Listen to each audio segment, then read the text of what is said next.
lai gunakan SDM si gelgel. Kami lo pernah sekali tenah kena ngundang mereka masukan bagai lalit.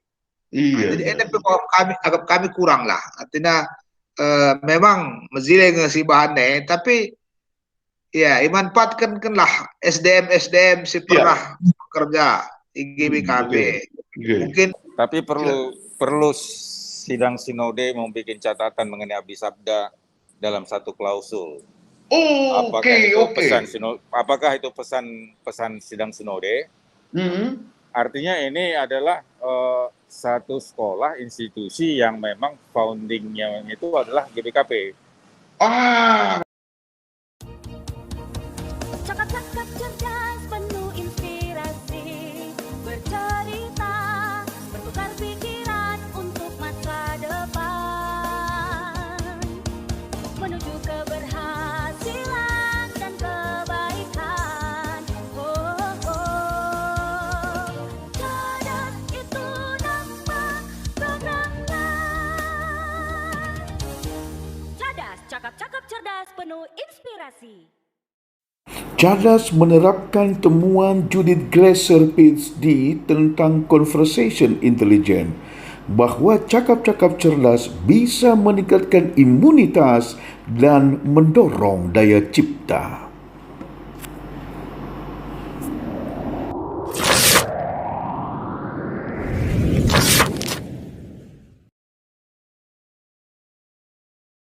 Pokoknya kita bicara tentang berbuat kebaikan. Analgin Ginting sebagai obor penerang orang Karo untuk bisa lebih terang kepada semua kita ini. Si tadi kalau lebih topik soal STT Abdi Sabda silih, tapi aku berjanji tapi perlu sidang sinode membuat catatan mengenai abdi sabda dalam satu klausul. Apakah itu pesan sidang sinode? Artinya ini adalah satu sekolah institusi yang memang foundingnya itu adalah GBKP. Jadi termasuk juga aset GBKP di Jalan Samanhudi nomor 16 itu juga adalah satu-satunya peninggalan sending Belanda yang masih ada. Nah, apakah jadi kita harus ingat rumahnya Leumena di Jalan Teguh Umar. Yang punya PGI itu juga sampai sekarang menjadi heritage. Jadi heritage-nya GBKP harus ada di Kota Medan. Jangan disangka orang GBKP hanya di Kabanjahe. Nah, ini yang harus dijaga. Karena apakah itu nanti akan mau dibikin jadi motel atau apa, tapi nggak apa-apa. Tapi yang jelas itu adalah bukti bahwa sending dari Belanda itu hadir di Kota Medan. Dan itu dulu lama menjadi kantor perwakilan Sinode dari tahun 50-an. Jadi kantor perwakilan Sinode dulu bukan di Batang Serangan. Di Jalan Samanhudi nomor 16. Di situ dulu sekolah guru agama. Termasuk guru agama yang sekolah pendeta. Coba. Iya, di belakang itu tinggal semua. Oke. Yang menulis sejarah ini nggak ada Pak Alex. Iya, betul. Nggak ada yang menulis sejarah ini, jadi nggak kita tahu itu. Jadi Rumani Barus pun dulu situ tinggal. Rumani Barus, Tambas Bandia. Karena cari rumah di Medan susah tahun 50-an, 60. Ketika mereka kuliah gitu, Bang? Iya, dulu pertua-pertua tahun 80-an yang datang dari klasis Lubuk Pakam. Yang sekolah tamat IKIP seperti Dr. Andus Josia Munte, itu sekolahnya dari Samanhudi 16. Kalau ada aktivis-aktivis GBKP di klasis itu semua adalah bekas didikan Jalan Samanhudi. Itulah berkembangnya klasis Lupakam, klasis dari 3 Juhar. 3 Juhar di Deli Serdang ya, bukan 3 Juhar Gugong. Iya. Oke. Jadi untuk STT Abdi Sabda, saya kira itu perlu klausul di sidang sinode. Di sidang sinode ini dimunculkan. Nah, karena ini penting dan kemudian juga satu hal lagi mungkin di sidang sinode juga harus bisa membicarakan RSU Kabanjahe. Karena Kementerian Kesehatan sebenarnya sudah mau melepas. Persoalannya bupati tidak mau membangun rumah sakitnya sendiri. Sudah ada uang 10 miliar kemarin untuk beli tanah. Dari pemerintah pusat. Pemerintah pusat untuk rumah sakit kabupaten. Oke. Tapi Keperluan Langai bangun rumah sakit kabupaten, yang Abaci yang darat. Jadi harus ada political will. Jadi sidang sinode juga harus menekankan ada political will dari provinsi dan kabupaten Tanah. Oke, Bang. Jadi itu kita apa di situ dulu, Bang. Nanti bisa juga berkait ke situ. Tapi yang lebih mendesak kulihat makanya kita berbicara pagi hari ini adalah begini, Bang. Apa sih sebenarnya yang bisa berdampak yang belum kita pikirkan dari pasca COVID ini, khususnya di gereja kita, yang tentu saja nanti harus menjadi prioritas utama dari GBKP. Menurut Bang Alek apa dulu sebagai pengantar kita, Bang? Silakan, Bang. Baru nanti ditanggapi oleh silih kami, Pendeta Jadiaman, adik kami Rima, ini turang teni, Bang, Sekretaris Peralatan Pusat, dan yang baru muncul ini ketua klasis yang paling produktif, ketua klasis Kuala Langkat, Pendeta Brandes Ginting, Bang. Ini keluarga Langkat ini sangat maju, sangat maju. Beritanya itu sangat maju. Selamat pagi, Brandes. Pendeta. Selamat pagi, Pak.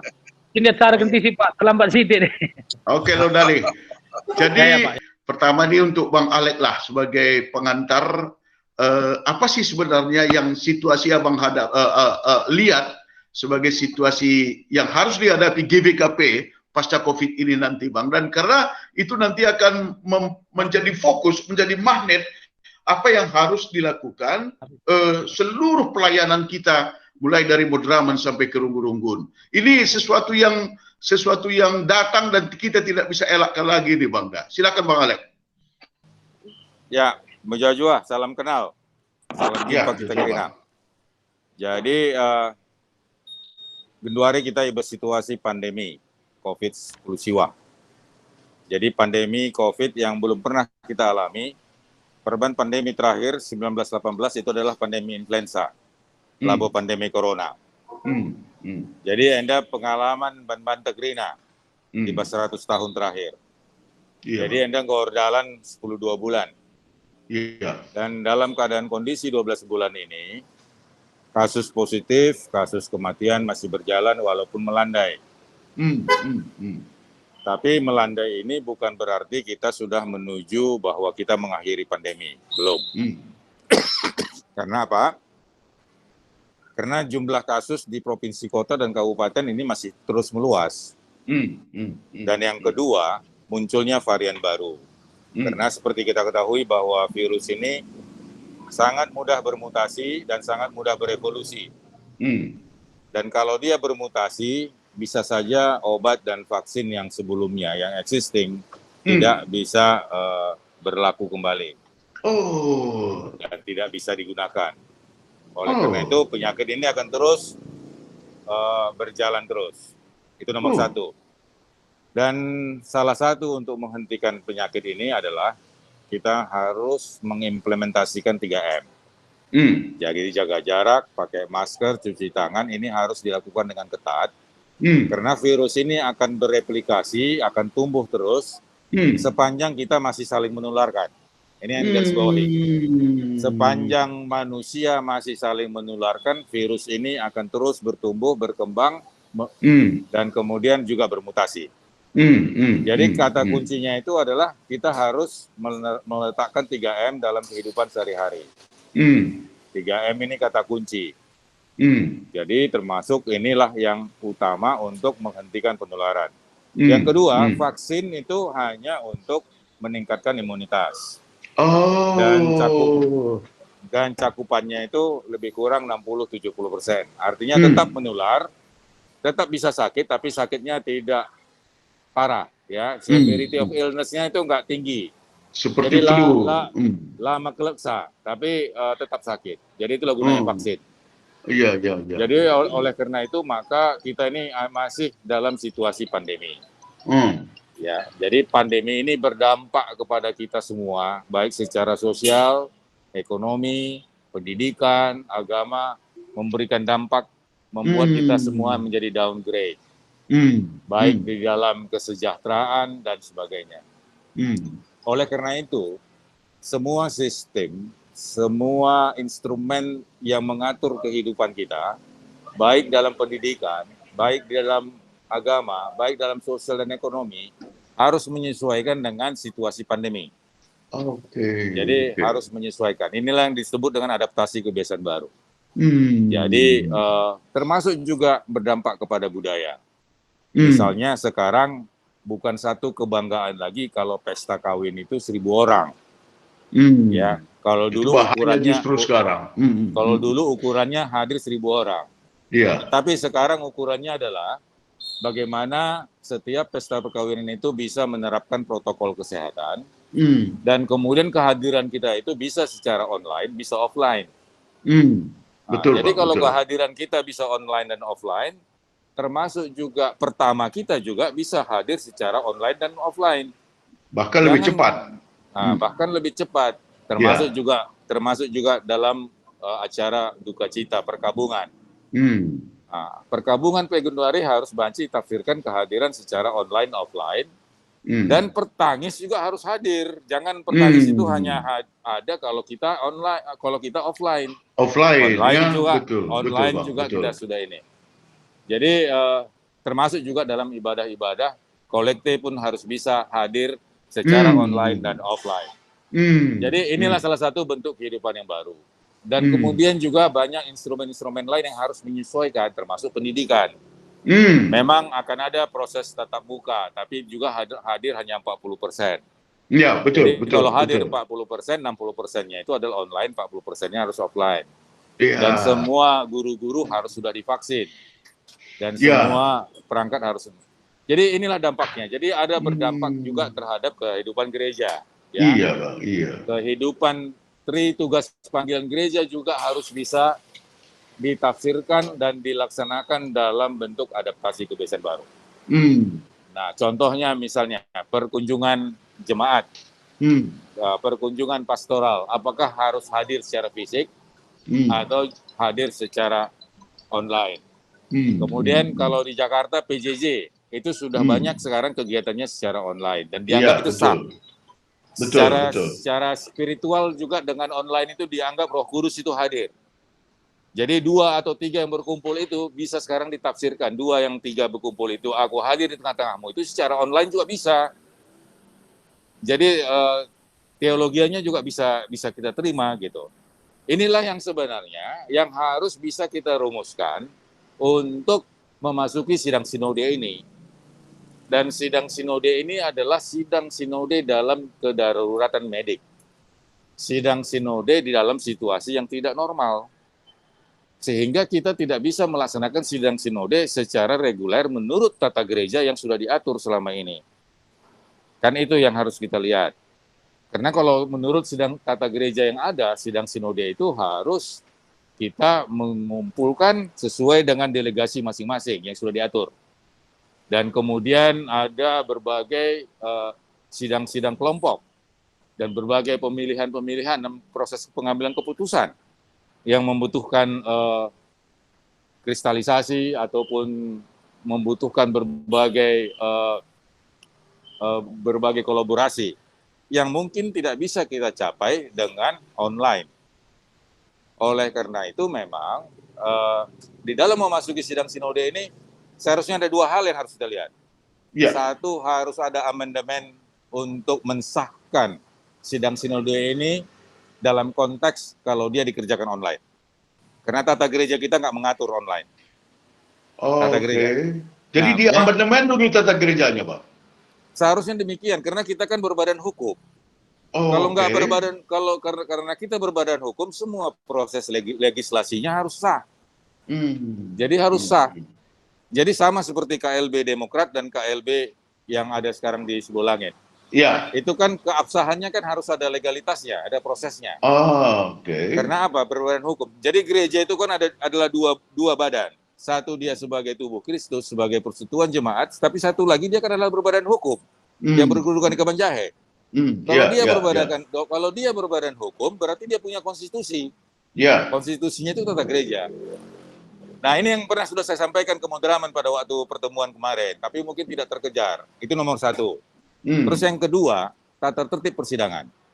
Tata tertib persidangan yang kita bahas sesudah pembukaan sidang sinode, ini tidak bisa kita rumuskan dengan cepat karena ini dengan online. Seharusnya tata tertib ini sudah diatur dari sekarang. Termasuk nanti soal komisi nominasi dan pemilihan. Nah, ini kan perlu nominasi. Kalau menurut tata gereja, moderaman itu semua dipilih. Iya kan? Dari mulai unsur ketua umum, ketua, sekretaris, semua dipilih. Yang 10 orang itu lah, Pak. Yang 10 orang. Nah, bagaimana mekanismenya secara online, ini bisa kita mendefinisikan bahwa yang kita pilih secara online itu adalah memang menjadi kehendak daripada gereja-gereja. Yang kita ingat bahwa kita adalah presbiter sinodal. Sebagai presbiter sinodal yang kita kirim ke sidang sinode itu adalah yang mewakili seluruh presbiter yang ada di gereja masing-masing. Tapi ini kan saya belum lihat apa rancangan tata tertibnya ya, saya belum baca. Dan kemudian amandemen dalam sidang sinode pandemi itu juga belum dimunculkan. Termasuk juga periodisasi, karena kita sudah lewat 1 tahun. Ini sampai kapan? Hukum sebenarnya, secara berbadan hukum ini sudah dimisioner. Secara badan hukum ya. Tapi secara gereja nggak ada dimisioner, karena tugas dan panggilan itu harus berjalan terus. Secara berjalan terus.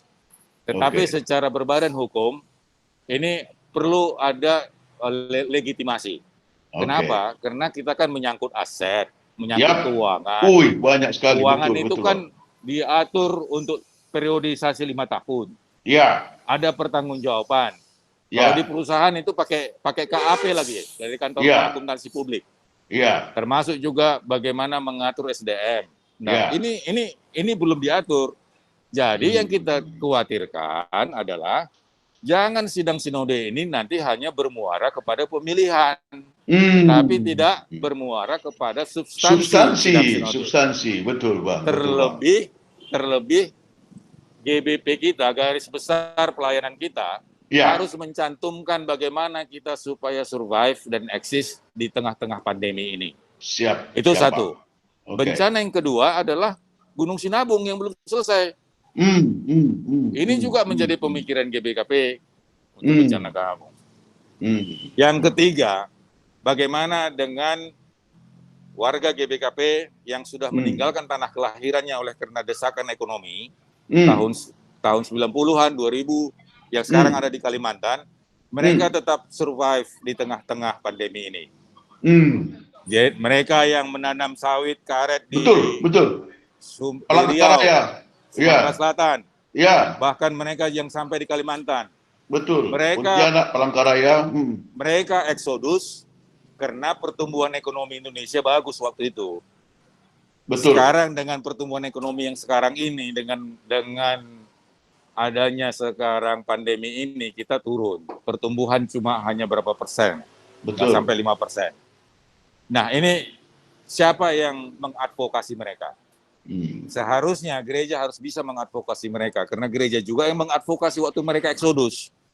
Sehingga mereka membuat perkampungan-perkampungan GBKP dengan tanaman-tanamannya, dengan kelapa sawitnya, di berbagai pusat-pusat pelayanan yang ada di Riau sampai ke Sumatera Selatan dan Kalimantan. Nah, ini juga belum saya lihat di rencana di dalam substansi garis besar pelayanan kita ke depan. Silakan, bagaimana kita menerjemahkan koinonia, diakonia, marturia, baik di perkotaan, di desa, setengah perkotaan, setengah perdesaan, dalam konteks pandemi. Nah, ini rumusan kita kota desa ini sudah ada dulu rumusannya. Ada, sudah. Tapi rumusan baru di dalam adaptasi kebiasaan baru ini gimana? Ini harus kita lihat. Jadi ini mungkin yang penting kita bicarakan di sidang sinode di samping pemilihan. Pemilihan juga penting. Pemilihan juga penting, dan kemudian siapa yang dipilih dan siapa yang ini kita bawa dalam doa. Tapi kita juga harus membuat aturan-aturan yang membuat ini demokrasi gerejawi itu bisa hidup dan timbul. Tidak semata-mata oleh karena keinginan-keinginan personal, tapi ini harus menjadi keinginan kolektif oleh gereja. Yap. Ibas Sakudari, bujur. Bujur Bang, jadi sangat substansif apa yang kamu sampaikan tadi. Saya lihat ada beberapa poin, yaitu bagaimana kehidupan kita bergereja secara baru pasca COVID ini. Kemudian bagaimana tetap gereja itu harus memperhatikan jemaat-jemaat yang eksodus ke Riau, Jambi, ke Kalimantan, karena dulu juga gereja yang memfasilitasi mereka. Kemudian juga sejarah tadi, sejarah Samanhudi dan juga STT Abdi Sabda tadi, itu harus masuk seperti kata Abang. Dan satu lagi tadi, yang paling penting adalah bahwa sebenarnya perlu legitimasi dulu terhadap pelaksanaan sidang sinode melalui amandemen tata gereja. Enam dari tiga pokok pikiran si second pertuanta abang anda kami Alex Ginting Sukai. Maka sebagai mantan ketua moderamen 2 periode silih bagi PKM tetap meneliti GBKP EDA melalui perandu ISTT Abdi Sabda, aku yakin kali bahwa tetap perhatian dukung GBKP EDA silih. Kamu sendiri juga pemikiran-pemikiran konkret dusi perlu kalau untuk mengantisipasi sidang dai kerida terlebih-lebih untuk menjelang sidang sinode EDA. Silakan kami lebih. Jadi aku selaku mantan ketua sinode tahun 2010 mungkin. Iya, 10 tahun sama sindai. Lebih 10 tahun kaya dan darat ibas Modera menari bas GBKP nari bas sinode nari lah nih kan.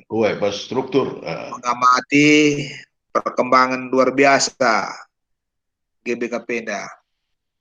Kedua hari kita ngulit 20 klasis. 20 klasis. Apa ya Serena Brandes?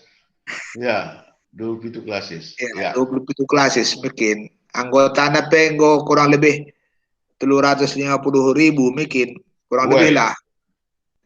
Jadi kita perkembangan cukup pesat lah ya.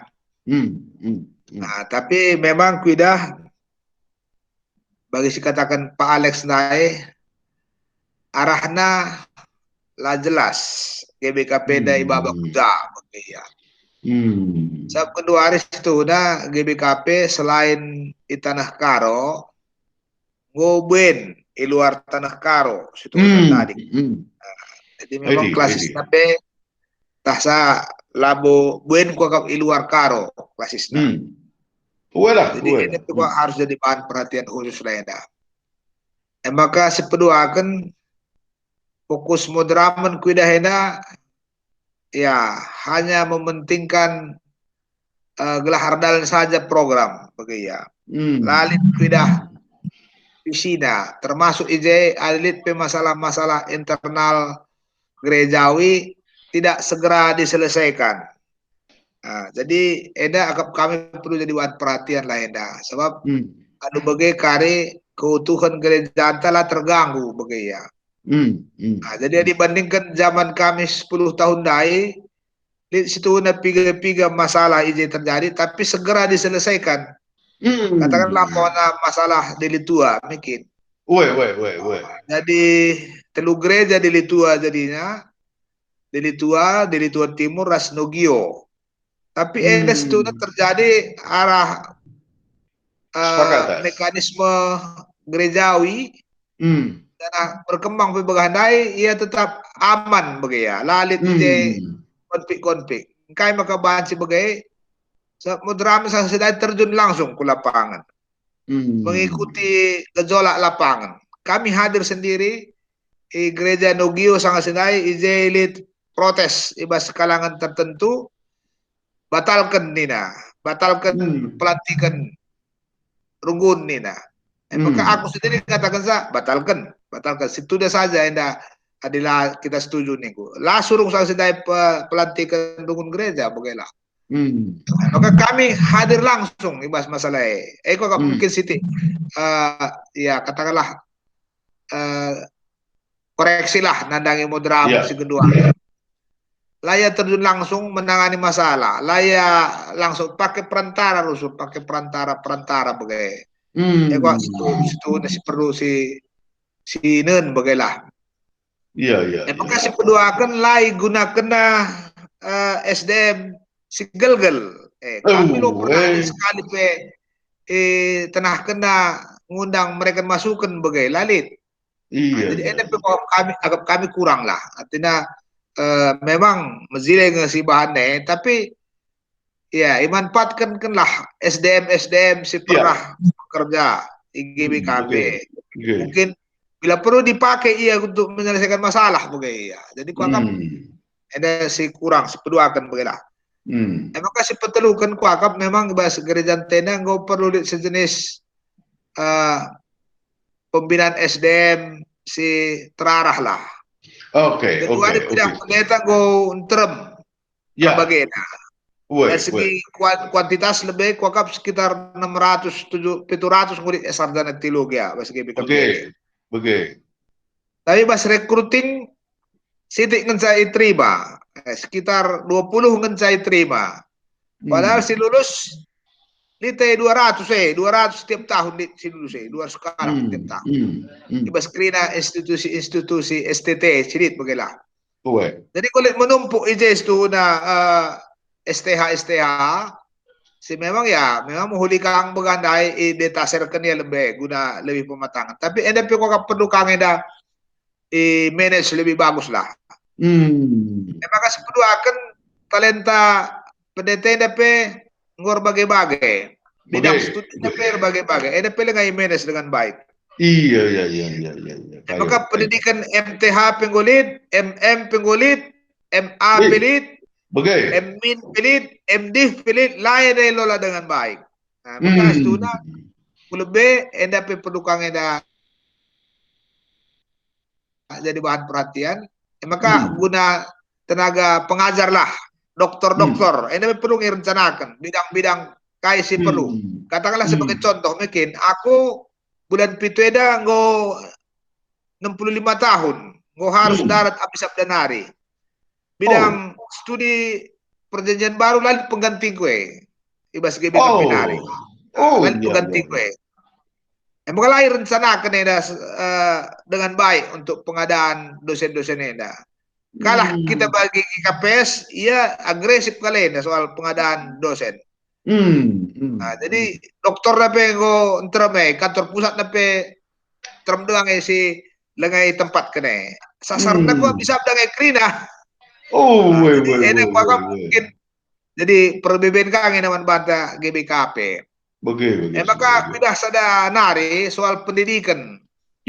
Pendidikan di bahasa gereja anta hanya mementingkan pendidikan dasar lah, prasekolah lah mungkin. Prasekolah, TK, maka SD, SMP, SMA, perguruan tinggi tidaklah jadi bahan perhatian. Murid STEMIC Neumann, STEMIC Neumann ini go 10 tahun ada usianya dah. Tapi lah pernah ada dukungan signifikan bahasa gereja nari, maka mahasiswa nape ya terus menurun mogela. Maka semangat pendidikan di bahasa gereja anta wakap tutup ngeda bagilah. Jadi aku sendiri Rasbi Rahel bertahan jadi pengurus yayasan Stuna, menginginkan agar GBKP memiliki visi ke depan tentang pendidikan lah. Jadi ulah STEMIC saja. Gelgelnari katakan kita nggak butuh universitas lah. Universitas. Jadi baca bidang pendidikan bagi umpamana sekolah kami gegel Duta Wacana mungkin. Duta Wacana. Tidak yang amat lebih. Tapi kedua kau Universitas Duta Wacana. Memiliki fakultas Sedeban. Gajah sekolah rumah sakit Bethesda. Dan aku kali rumah sakit umum Kabanjahe. Dan tu lalit SDM na. Padahal itu SDM si Karo lulus dokter Stuna ngedat beasiswa melalui GBKP bagilah. Melalui GBKP dan beasiswa ya. Tapi kesangkut tambah dokter ya lah imotivasi gelah melayani gereja, melayani rumah sakit bagilah. Ada kami perlulah guna intensif kun kulube. Elit kan Jadi anda pekuat mungkin sekaligus ras STT bisa belandai perlu ngayukurkan modraman ya gelah ya lit lalap bas visi GBKP pengembangan SDM pengembangan sumber daya manusia arah pendidikan formal begitu ya. Jadi emang kasadanari ya visi GBKP Klub B itu na perlu diisi bagailah dan bagi dengan rusur kita mandiri bas bidang dana bas bidang daya bas bidang teknologi mungkin seluruh kemandirian anda enda pela pergermatkan secara berimbang bidang teologi memang lid sarjana teologi lid magister teologi lid dokter teologi tapi ngopelit dokter teologi labo imanfaat keneda labo ipido pendapat nape bas persidangan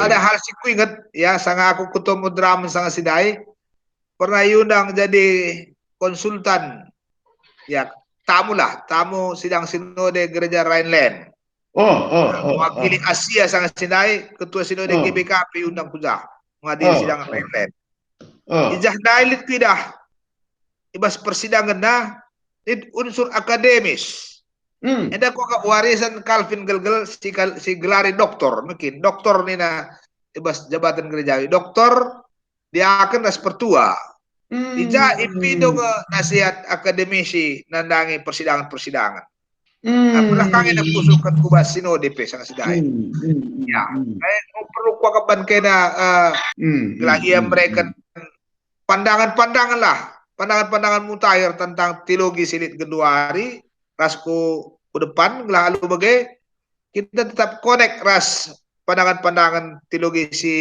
si berkembang nih ku sangat sidai ada pokoknya jadi bahan perhatian bahasa gereja anta ya jadi bahas sidang sinodenda ya kami undang lah sebagai mantan moderamen mungkin jadi undangan lah tapi sebelumnya lah kami undang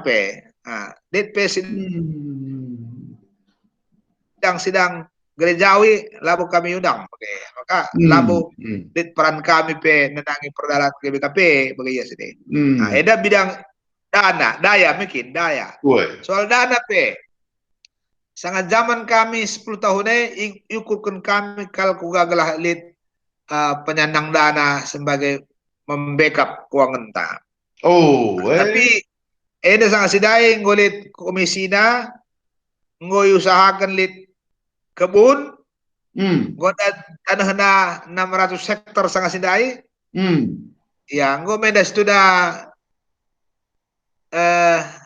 meninjau pe modraman ku lokasi ngom turah sawit dai pejah enda siti bas kami asli betul melala butuh silih jadi kuakap kais kata kedundai sangat kontekstual jangan pe melala kalau ku begika pemikiran bahwa harus memang lid lalap hubungan antara moderamen ras ya senior lah karena senior itu bisa jadi baik kata dundai sumbangan pemikiran pengalaman itu kan suatu aset yang sangat luar biasa yang kita butuhkan untuk menuju ke gereja yang lebih bagus bagi kerana pandangan si ngonde itu dikendusilih untuk sementara budur melala lebih jadi Gundari sebelum Serina kami Perintah Brandes Riba kami dengarkan ini berkaitan dengan tahun pemuda juga ini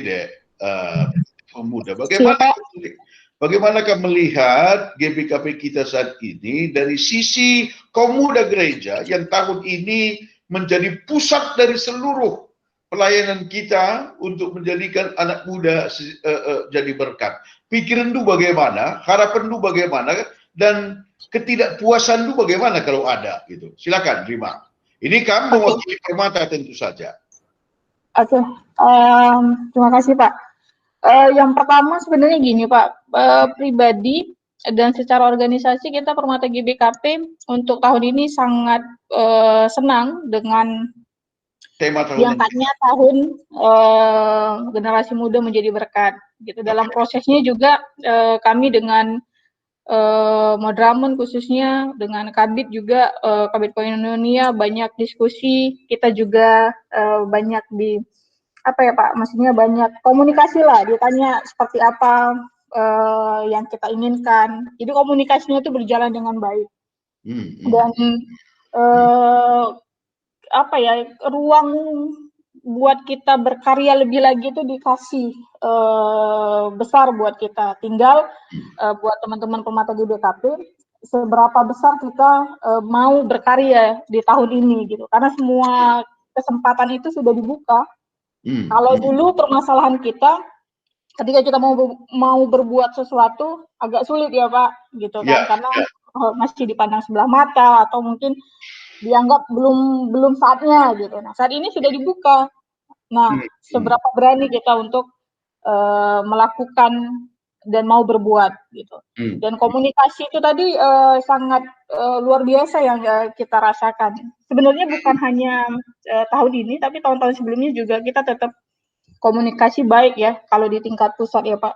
Cuman memang untuk beberapa teman-teman di tingkat Runggun dan Klasis ada beberapa permasalahan soal komunikasi yang tidak baik yang mereka sampaikan. Tapi aku kira itu bisa diperbaikin kalau misalnya teman-teman Permata juga mau datang gitu ya, terus orang tua kami juga apa ya, mau juga untuk menanyakan kira-kira pelayanan kita atau apa yang kita perlukan begitu. Untuk dana sendiri sih sejauh ini sebentar nih Bang. Tadi kamu bilang kalau Permata mau datang. Iya Pak, karena kan biasanya orang tua kalau misalnya kita yang butuh nih Pak, mungkin kalau dari sisi anak kan maunya ditanya nih sama orang tuanya gitu Pak. Kenapa nggak juga anak-anak yang bertanya ke orang tuanya gitu? Mungkin orang tuanya juga akan memberi hati ya Pak. Oke, jadi secara pribadi, tapi secara organisasi, bagaimana Permata melihat terhadap tantangan-tantangan GBKP yang tadi sudah disampaikan abang kami Pertua Alex dan juga silih kami Pendeta Praginangin. Sebenarnya kan banyak sekali tantangan-tantangan itu ya, dan juga peluang. Tadi misalnya Rima, abang Alex bilang bahwa kolekte itu secara online bisa gitu. Nah ini kan habis saya mengikuti kebaktian, saya pakai GoPay misalnya, kolekte saya sudah masuk gitu ya. Nah ini kan perlu teknologi di sini, perlu teknologi. Dan apakah Permata sudah melihat bahwa ketika ini diterapkan, maka satu-satunya yang menguasai teknologi itulah Permata? Iya. Sebenarnya kita sudah terapkan itu sih Pak di dalam ibadah Minggu Pemuda kita Pak. Jadi ada beberapa klasis juga membuat ibadah Minggu Pemuda. Itu kolektenya sudah pakai pembayaran virtual ya, GoPay. Oke, pertanyaanku begini, pertanyaanku begini. Adakah Runggun yang sudah memakai seperti itu? Ada Pak, ada Pak. Oke, Runggun mana misalnya? Terakhir kemarin kita ada kebaktian pemuda gabungan. Bukan. Maksudku kebaktian Minggu Runggun. Bukan kebaktian pemuda nih, bukan kebaktian pemuda. Kebaktian Minggu Runggun sudah memakai seperti itu, tetapi backbone-nya Permata. Itu maksudnya. Kebaktian biasa, kebaktian mingguan. Runggun A misalnya, dia sudah seperti itu. Ada nggak, Rim? Saya pastinya kurang tahu, Pak. Tapi pernah dengar kayaknya Jakarta Pusat sudah menerapkan itu, sepertinya, Pak. Oh, kalau Jakarta Pusat ya aku yang lebih tahu lah, Rim. Iya, Pak. Nah, itu maksudnya. Oke. Selain itu, apa lagi yang ingin kamu sampaikan? Maksudku begini, Permata sebagai berkat, bagaimana Permata secara organisasi membantu seluruh GBKP di dalam menghadapi tantangan-tantangan itu tadi, Ren. Jadi Permata jangan hanya melihat dirinya Permata, tapi Permata juga kan harus saatnya ini menjadi berkat. Itu artinya Permata juga ikut menjadi bagian dari seluruh situasi yang dihadapi GBKP. Nah, ini gimana kamu lihat? Sebenarnya gini Pak, dalam rapat koordinasi kita juga kita sudah sampaikan bahwa tahun ini peluang kita untuk melakukan pelayanan itu lebih ya, karena kan virtual kan Pak, termasuk juga Permata harus aktif dalam membuat pelayanan seperti misalnya perekaman ibadah, begitu juga musik dan sebagainya. Nah itu sudah disampaikan juga ke teman-teman Pak untuk berani melakukan dan membuat yang terbaik untuk ibadah virtual. Dan sebenarnya itu juga kalau mereka mau komunikasi dengan kita kayak peminjaman alat, karena kan kita juga ada alat yang kita beli selama kita pandemi Pak untuk kelengkapan ibadah virtual itu juga kita buka ruang komunikasi. Misal teman-teman Runggun yang ingin bertanya, teman-teman Klasis yang ingin bertanya untuk mengadakan ibadah virtual itu seperti apa, kita juga kasih edukasi tentang pembuatan ibadah itu Pak.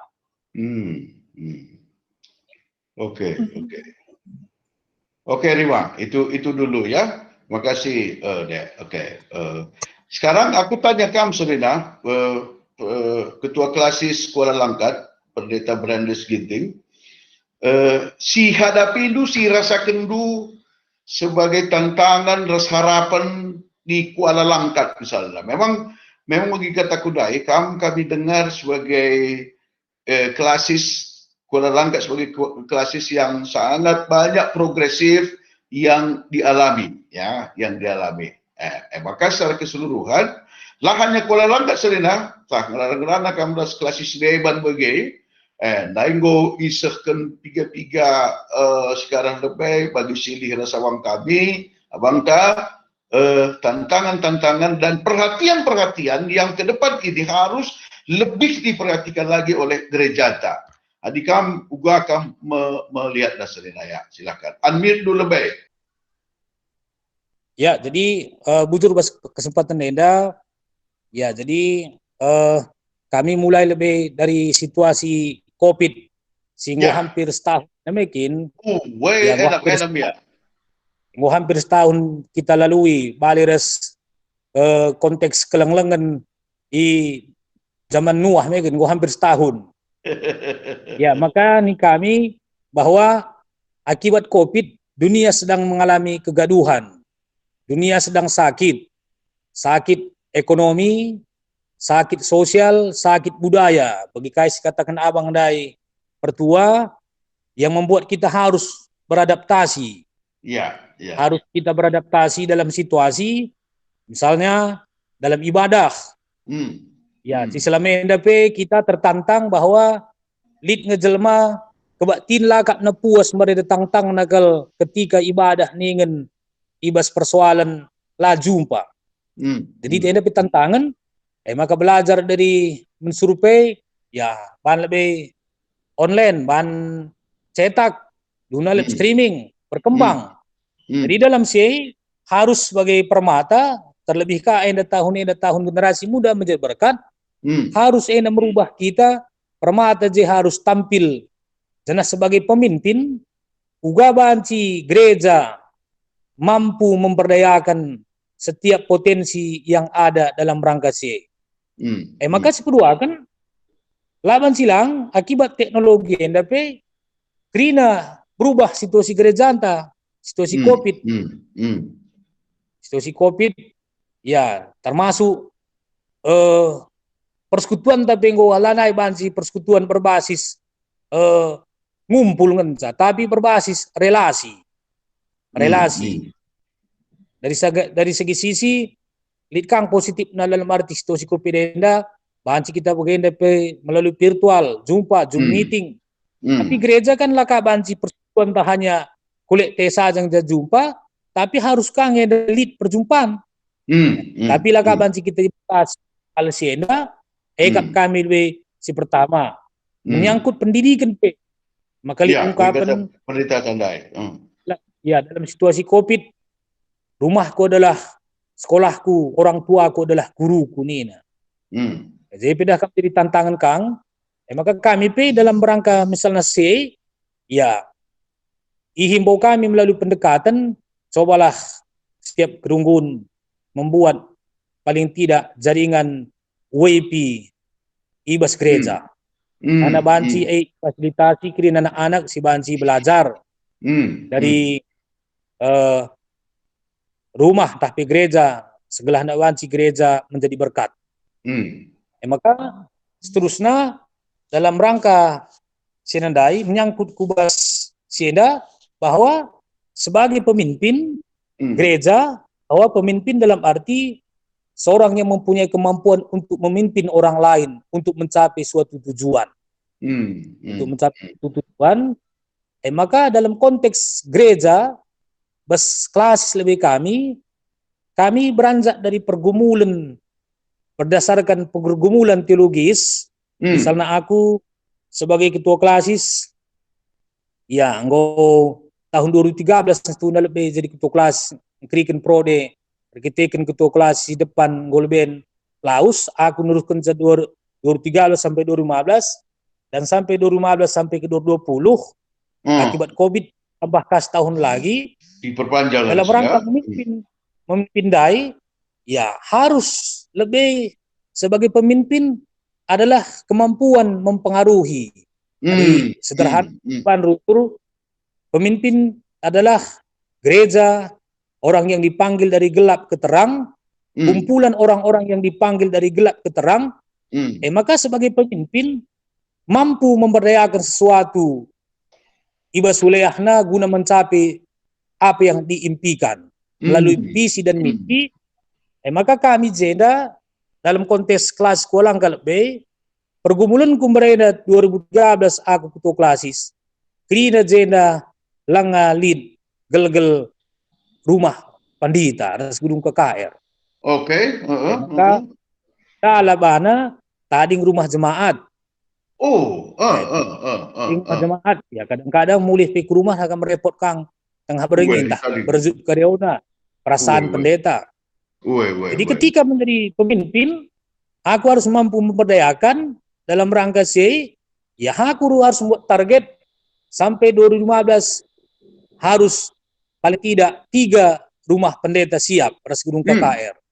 Dan tercipta, tercapai sudah. Ya, tercapai. Jadi buat cara untuk capai sebagai pemimpin, ini tandai kemampuan mempengaruhi orang lain untuk mencapai tujuan. Tentunya harus pandai membuat komunikasi, pendataan statistik dan manajemen. Jadi kita harus mendata statistik. Runggun ini siapa kira-kira orang putra daerahnya yang bisa membantu. Kita data, makanya 4 bulan sekali 3 bulan sekali pengumpulan dana bisa kita lakukan. Bagaimana melakukan kami pendekatan, tentunya komunikasi. Komunikasi kita bersama kebanti menjadi komunikasi, pendekatan, budaya, reseban. Jadi berlanjut 2015, ada pergumulan lagi rumah pendeta dan guru KKR dan gereja yang belum bagus dari 36 runggun. Dan pendeta yang di kelas sekolah angkat pada waktu 2015 periode yang kedua masih di bawah 30 tahun semua. Oke. Masih muda. Kita harus menggumuli lagi bagaimana pendeta yang di kelas sekolah angkat, kalau keluar pun nanti dari kelas sekolah angkat harus semua udah S2. Jadi kita pergubkan biar jangan ada anak kandung, anak tiri, entah anak emas. Siapa mau sekolah tidak berdasarkan tupel, tapi berdasarkan senioritas niku dalam rangka meningkatkan SDM. Sehingga 2016 kita mulai sekolah 2 orang. Kami punya prinsip bagus program uang akan datang. Lalu lisen lebih maka program. Jadi kami buat program di sidang kelas Maret 2016. Siapa yang mau sekolah melalui pendekatan komunikasi, siap itu dibawa ke sidang, buatlah ada anggaran runggun 100.000 per sektor per tahun, dan kita angkat panitia, dan kita lagi pendekatan sama keluarga-keluarga yang bisa menjadi donatur. Bagi 2006 sampai 2018 dalam SDM kita masuk ke lagi 2 orang, dan tahun 2019 kita angkatan ketiga kita masuk lagi sekolah 4 orang. Jadi dari waktu sekolah bang. Mungkin Bapak nyaman ngutah nih dan berlanjut terus situasi karena seperti yang Bapak bilang tadi, pendeta yang sekolah teologi bertambah, sedangkan Madraman belum bisa menerima sesuai dengan tamatan, melalaka ada data terlebih pada masa-masa pandemi COVID-19, maka tahun 2019 mulai ada sekitar 12-20 data yang tidak ada anggaran dari Madraman. Kami juga menampung semua di kelas kolangkat, ditempatkan semua, jangan ada data yang tamat yang ingin melayani, tidak bisa melayani karena faktor dana, Bang. Jadi dari ngulit 20 zenda detaser, semua kami mencari donatur. Karena prinsip yang kami buat, pemimpin adalah kemampuan mempengaruhi, memberdayakan, ada komunikasi. Jadi Sobat Legenda, pemimpin ini ibarat kumpulan orang percaya, bicara sederhana naningku, berkat ATT Kusiosar. Kumpulan ada misalnya 30 orang yang mau berangkat ke Siosar, sebagai pemimpin harus mempunyai statistik, manajemen, siapa yang punya mobil, siapa yang bisa mengisi minyak, biar bisa kita sampai tujuan. Bagaimana sederhana dalam hal memimpin, mempengaruhi, dan ada keteladanan, kita menjadi teladan, Bang.